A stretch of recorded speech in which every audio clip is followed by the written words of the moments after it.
Hey guys, welcome back to SEEMA'S Academy. In today's video, we shall be discussing one 4 marks question from Microeconomics Chapter 1 Introduction, that is, briefly explain how the family firm weaver teacher can use their resources to fulfill their needs in a simple economy.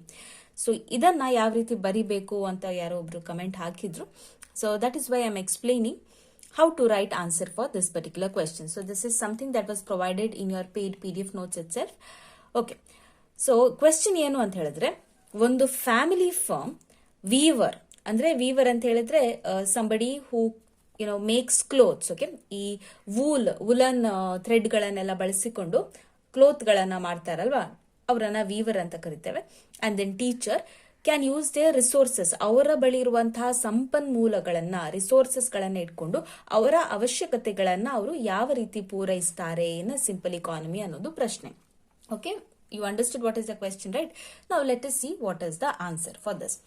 Now, people in every society need many goods and services in their everyday life, alva?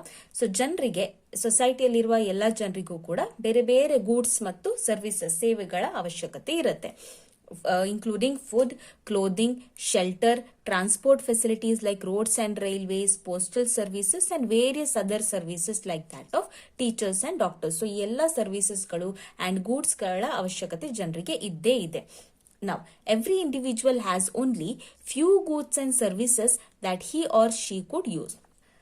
So ಪ್ರತಿಯೊಬ್ರು ಕೂಡ ಸ್ವಲ್ಪ services ಮತ್ತು goods ಗಳನ್ನ use ಮಾಡಬಹುದು. ಯಾಕೆ ಅಂತ ಹೇಳಿದ್ರೆ ನಮ್ಮ ಬಳಿ ಇರುವಂತಹ ರಿಸೋರ್ಸಸ್ ಲಿಮಿಟೆಡ್ ಆಗಿರುತ್ತೆ ಅಂಡ್ ಅದು ನಮ್ಮ ಪರ್ಚೇಸಿಂಗ್ ನ ಪವರ್ ನ ಮೇಲೆ ಡಿಪೆಂಡ್ ಆಗಿರುತ್ತೆ. ನಮ್ಮ ಬಳಿ ಎಷ್ಟು ಹಣ ಇದೆ ಅದರ ಮೇಲೆ ನಾವು ಗೂಡ್ಸ್ ಅಂಡ್ ಸರ್ವಿಸಸ್ ನನ್ನ ಪರ್ಚೇಸ್ ಮಾಡ್ಕೊಳ್ತೇವೆ. ನಾವು a family firm May own a plot of land. ಒಂದು ಫ್ಯಾಮಿಲಿ ಫಾರ್ಮ್ ಹತ್ರ ಏನೆಲ್ಲ ಇರಬಹುದು, ಒಂದ್ ಸ್ವಲ್ಪ ಲ್ಯಾಂಡ್ ಇರಬಹುದು, 1 ಎಕರೆ ಅಥವಾ ಅರ್ಧ ಎಕರೆ ಲ್ಯಾಂಡ್ ಇರಬಹುದು ಅಲ್ವಾ. ಸಮ್ ಗ್ರೇನ್ಸ್, ಸ್ವಲ್ಪ ಧಾನ್ಯಗಳಿರ್ಬೋದು. ನಂತರ ಫಾರ್ಮಿಂಗ್ ಇಂಪ್ಲಿಮೆಂಟ್ಸ್ ಅಂದ್ರೆ a pair of bullock and also the labour services. Farming implements ಅಂತ ಹೇಳಿದ್ರೆ ಕೃಷಿ ಮಾಡ್ಲಿಕ್ಕೆ ಬೇಕಾಗಿರುವಂತಹ ಇಂಪ್ಲಿಮೆಂಟ್ಸ್ ಗಳು, ಇಕ್ವಿಪ್ಮೆಂಟ್ಸ್ ಗಳು. Pair of bullocks, this is needed for ploughing the land ಅಲ್ವಾ. ಗದ್ದೆಯನ್ನ ಉಳಿಲಿಕ್ಕೆ ಬೇಕಾಗಿ ನಮ್ಗೆ ಬುಲಕ್ಸ್ ಬೇಕಾಗುತ್ತೆ. And also labour services of family members. So family members ಗಳೇ ಸೇರ್ಕೊಂಡು ಕೆಲಸವನ್ನ ಮಾಡಬಹುದು in their own land. A weaver may, so ಇದು ಫ್ಯಾಮಿಲಿ ಫಾರ್ಮ್ ನ ಕತೆ ಆಯ್ತು. Next a weaver what he might have. So ಇದೆಲ್ಲ ಹೇಳಿದ್ನಲ್ಲ, farming implements, pair of bullock and labour services of the family, ಇದೆಲ್ಲವೂ ಒಂದು ಫ್ಯಾಮಿಲಿ ಫಾರ್ಮ್ ನ resources, ಅವರ ಹತ್ರ ಇರುವಂತಹ ಸಂಪನ್ಮೂಲಗಳು. ಈಗ a weaver may have what he might have some yarn ಅಂದ್ರೆ ನೂಲುಗಳಿರ್ಬೋದು, ಸಮ್ ಕಾಟನ್ ಇರ್ಬೋದು, ಹತ್ತಿ ಇರ್ಬೋದು ಅವನ ಬಳಿ, and other instruments required for weaving cloth. So ಒಂದು ಬಟ್ಟೆಯನ್ನ ಮಾಡ್ಲಿಕ್ಕೆ ಬೇಕಾಗಿರುವಂತ ಎಲ್ಲ ಸಾಮಗ್ರಿಗಳು ಒಂದು ವೀವರ್ ನ ಬಳಿ ಇರುತ್ತೆ. So it is his resources, ಇದು ಅವನ ಸಂಪನ್ಮೂಲ. ಓಕೆ, ನಾವ್ coming to the teacher. What does a teacher have? The teacher in the local schools has the skills required to impart education to the students. So students ಗೆ education ಅನ್ನ ಕೊಡುವ skills, ಕಲೆಯನ್ನ ಒಂದು teacher ಕಲ್ತ್ಕೊಂಡಿರ್ತಾರೆ. ಅದು ಅವರ resource ಆಗಿರುತ್ತೆ, ಅದು ಅವರ ಸಂಪನ್ಮೂಲವಾಗಿರುತ್ತೆ. ಗೊತ್ತಾಯ್ತಾ? So these are the resources of family farm, a Weaver and the teacher. ನಾವು ಈ ರಿಸೋರ್ಸಸ್ ಗಳನ್ನ ಬಳಸಿಕೊಂಡು ಈ 3 ಕ್ಯಾಟಗರಿಯ ಜನರು ಅವರಿಗೆ ಬೇಕಾದಂತಹ ಗೂಡ್ಸ್ ಗಳನ್ನ ಯಾವ ರೀತಿ ಪಡೆದುಕೊಳ್ತಾರೆ ಅದನ್ನು ನೋಡಿ. Each of them can produce some goods or services by using the resources that it has ಅಲ್ವಾ.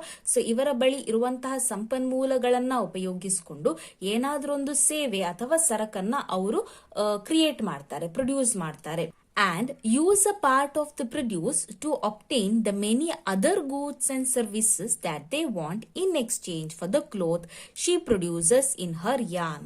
ಸೊ ವೀವರ್ ಅವನಿಗೆ ಬೇಕಾದಷ್ಟು ಕ್ಲೋತ್ ಅನ್ನ ಪ್ರೊಡ್ಯೂಸ್ ಮಾಡಿ ಎಕ್ಸ್ಟ್ರಾ ಇರುವ ಕ್ಲೋತ್ ಅನ್ನ ಎಕ್ಸ್ಚೇಂಜ್ ಮಾಡಿಕೊಂಡು, ಫಾರ್ಮ್ ಹತ್ರ ಎಕ್ಸ್ಚೇಂಜ್ ಮಾಡಿಕೊಂಡು ಗ್ರೇನ್ಸ್ ಅನ್ನ ತಗೊಳ್ತಾನೆ, ಧಾನ್ಯಗಳನ್ನ ಪಡೆದುಕೊಳ್ತಾನೆ. ಅಥವಾ ಟೀಚರ್ ಹತ್ರ ಕ್ಲೋತ್ ಅನ್ನ ಎಕ್ಸ್ಚೇಂಜ್ ಮಾಡಿಕೊಂಡು ಟೀಚರ್ ಇಂದ ಎಜುಕೇಶನ್ ಅನ್ನ ಪಡೆದುಕೊಳ್ತಾನೆ. ಓಕೆ, ಸೊ ಈ ರೀತಿ ಎಕ್ಸ್ಚೇಂಜ್ ಮಾಡಿಕೊಂಡು ಅವರ ರಿಸೋರ್ಸಸ್ ಇಂದ ಕ್ರಿಯೇಟ್ ಮಾಡಿದಂತಹ ಪ್ರಾಡಕ್ಟ್ಸ್ ಗಳನ್ನ ಅಥವಾ ಸರ್ವಿಸಸ್ ಗಳನ್ನ ಬೇರೆಯವರ ಜೊತೆ ಎಕ್ಸ್ಚೇಂಜ್ ಮಾಡಿಕೊಂಡು ಅವರಿಗೆ ಬೇಕಾದಂತಹ ಗೂಡ್ಸ್ ಗಳನ್ನ ಅವರು ಪಡೆದುಕೊಳ್ತಾರೆ. So this is what you have to write. Then see here, the teacher can earn some money by teaching students in the school and use the money for obtaining the goods and services she wants. So ಒಂದು teacher school ಅಲ್ಲಿ teach ಮಾಡಿದಾಗ ಅವರಿಗೆ ಏನ್ salary ಬರುತ್ತೆ ಆ ಸ್ಯಾಲ್ರಿಯಿಂದ ಅವರು ಬೇರೆ ಗೂಡ್ಸ್ ಅಂಡ್ ಸರ್ವಿಸಸ್ ಅನ್ನ ಪರ್ಚೇಸ್ ಮಾಡ್ಕೊಳ್ತಾರೆ. The labourers also can try to fulfil their needs by using whatever money they earn by working for someone else. So labourers ಕೂಡ ಹಾಗೆ ಅವ್ರಿಗೆ ಏನ್ ಹಣ ಬರುತ್ತೆ ಏನ್ ಕೂಲಿ ಸಿಗುತ್ತೋ ಆ ಹಣದಿಂದ ಅವರಿಗೆ ಬೇಕಾಗಿರುವಂತಹ ಗೂಡ್ಸ್ ಅನ್ನ ಅಂಡ್ ಸರ್ವಿಸಸ್ ಅನ್ನ ಅವರು ಪಡೆದುಕೊಳ್ತಾರೆ. Therefore in this way the family farm weaver and teacher can use their resources to fulfill their needs in a simple economy. So this is how you write the answer for this particular question. Hope you understood the concept. So yes, that is all for today's video. A very simple question and very simple answer. Okay. That is all again. Thank you so much for watching. If you find the content useful, please to consider subscribing to my channel. Ee video ishadre video vanna like ಮಾಡಿ friends ಜೊತೆ ಕೂಡ share ಮಾಡಿ. See you in the next video. Till then, take care. Bye. Namaste.